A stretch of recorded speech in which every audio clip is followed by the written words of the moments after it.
Assalamualaikum warahmatullahi wabarakatuh.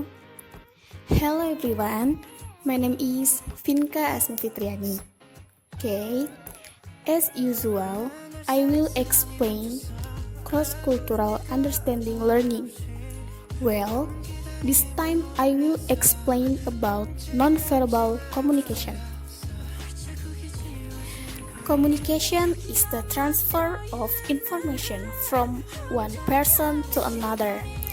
In other words, we can say communication is the exchange of ideas, information, etc. There are three major types of communication, namely visual, verbal or dialogue, and non-verbal communication. 1. Visual communication is communication through visual aids. It is the transmission of ideas and information in forms that can be read or looked upon. 2. Dialogue or verbal communication is a conversation between two or more entities in which they use their speech organs to convey a message. 3. Nonverbal communication is the process of communicating through sending and receiving wordless message. Nonverbal communication can be divided into four parts, namely body language, eye contact, touch, body distance, paralanguage, and turn taking. Body language. Body language is a significant aspect of modern communications and relationships. Body language can be defined as the conscious and unconscious movements and postures by which attitudes and feelings are communicated. It goes both ways. 1. Your own body language reveals your feelings and meanings to others. 2. Other people's body language reveals their feeling and meanings to you. Body language, and more technically, the study of body language, is also known as kinesics, which is derived from the Greek word kinesis, meaning motions. This includes body movement, body position, facial expression, as well as dress. 1. Body movement or gesture.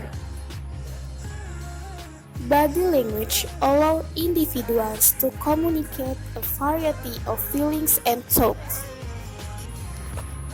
from contempt and hostility to approval and affection, often together with body language in addition to spoken words. One of the most frequently observed but less understood cue is a hand movement.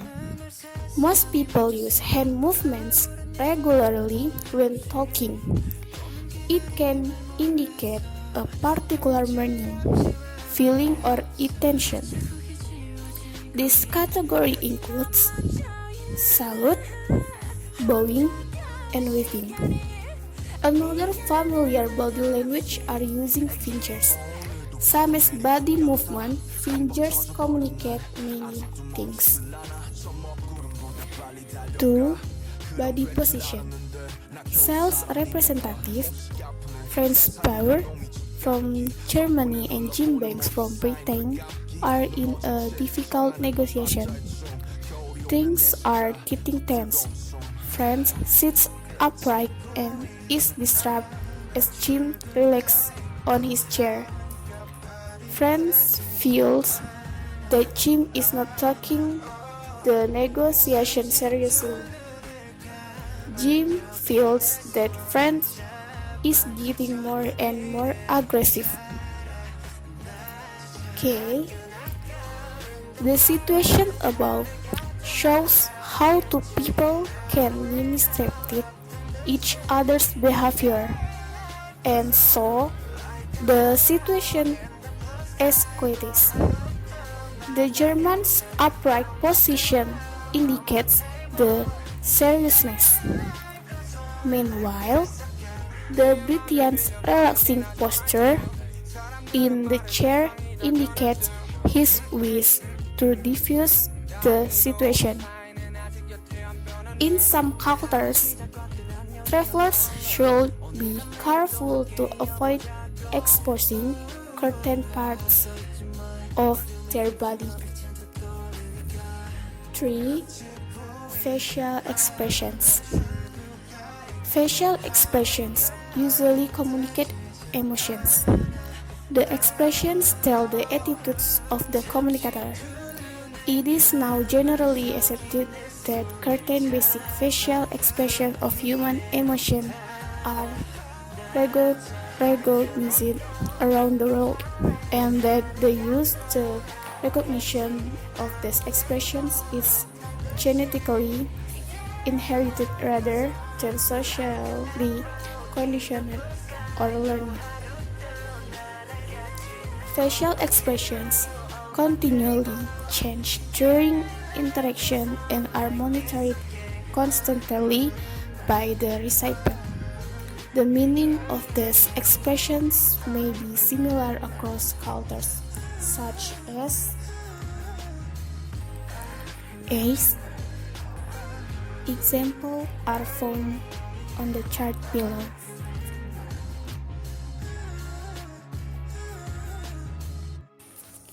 Mouth. The mouth can be touched or obscured by a person's own hands or fingers, and is a tremendously flexible and expressive part of the body too, performing a central role in facial expressions. Notice the table.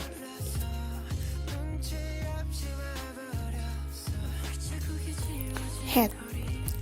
The head tends to lead and determine general body direction, but it is also vital and vulnerable, being where our brain is. So, the head is used a lot in directional likes and dislikes body language, and in defensive self-protection body language too. Notice the table.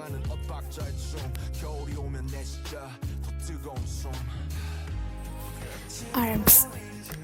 Arms act as defensive barriers when across the body, and conversely indicate feelings of openness and security when in open positions, especially combined with open palms. Notice the table.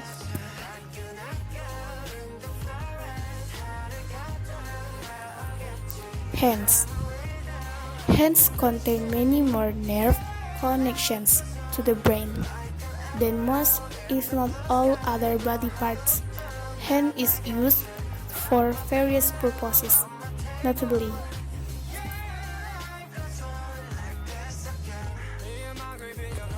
4. Dress. Since the time of our secular ancestors, people paid great deal of attention to clothes. They made clothes out of tree leaves, animals, hides, and now we have excellent apparel industries that use artificial materials to manufacture clothing. Our clothing is a part of our cultural identity. Even the way people dress for business differs widely across cultures.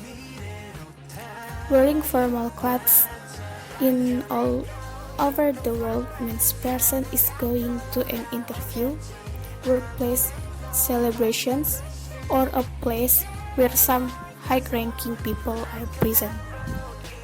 Wearing informal clothes in all over the world means that the person is going to a family party, barbecue, or an informal place. Eye contact. Eye contact is the meeting of the eyes between two individuals. In humans, eye contact is a form of nonverbal communication and has a large influence on social behavior. The study of eye contact is sometimes known as ocultistics. Eye contact can establish a sense of intimacy between two individuals, such as the cases of lovers or the eye contact involved in flirting. Touch or haptic. Touch is culturally determined, but each culture has a clear concept of what parts of the body one may not touch. For example, Islamic and Hindu typically don't touch with the left hand. To do so is a social insult. Left hand is for toilet functions. Generally, in India, to breathe your breath only with your right hand. Islamic cultures generally don't approve of any touching between genders, but consider such touching between some sex to be appropriate. Body distance or speech proxemics. Proxemics or personal speech is defined as the study of the amount of speech the people feel comfortable between themselves and others. People are usually more comfortable standing closer to family members than to strangers. The study of the way the people use physical space to convey message is called proxemics. Personality also determines the size of this speech. For American, distance in social conversation is about an arm's length to 4 feet. Less speech in American culture may be associated with greater intimacy or aggressive behavior. Paralingually. It is not only words that convey message, but also a range of other factors. Pay attention to the example. Turn taking.